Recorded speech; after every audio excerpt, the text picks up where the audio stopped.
ओडिशार सुनामधन्य आग धाड़ीर संगठन ओडिया कलाकार स्वरर नुआ सभापति भाव विशिष्ट ओडिया चलचित्र निर्माता श्रीधर मार्था निर्वाचित होइछन्ति। सेपरि हास्य अभिनेता ऋषि पट्टनायक उपसभापति भाव निर्वाचित होइतिबा बेले संपादक भाव मृत्युंजय पंडा, जुग्म संपादक भाव बरदा प्रसन्न पात्र और कोषाध्यक्ष भाव मृणय नायक विजय होइछन्ति। रविवार स्थानीय मास्टर कैंटीन छक निकटस्थ बुले भाई सेवा केन्द्र में ओडिया कलाकार स्वरर कर्मकर्ता चयन पर निर्वाचन करा जायतिला। एथिरे विशिष्ट चलचित्र निर्देशक प्रणव दास, समाजसेवी तथा नाट्य निर्देशक बापू ओझा, अभिनेता और निर्देशक पराग पट्टनायक एवं सांबादिक अभिनेता बुले भाई एथिरे निर्वाचन अधिकारी भाव जोग देइथिले।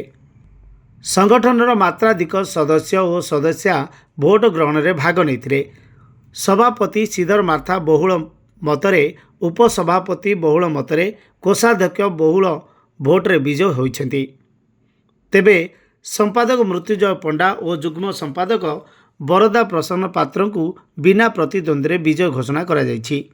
शेषरे नूतन सभापति श्रीधर मार्था गणमाध्यम को कहिछन् जे ओडिया कलाकार मानकर जेउ सबु समस्या रही आगामी दिन में समाधान करने को चेष्टा करेंगे और सरकार समन्वय रखी केउ केउ सबु सुविधा कलाकार को मिल पार से सबु प्रति जत्नवान हेबे।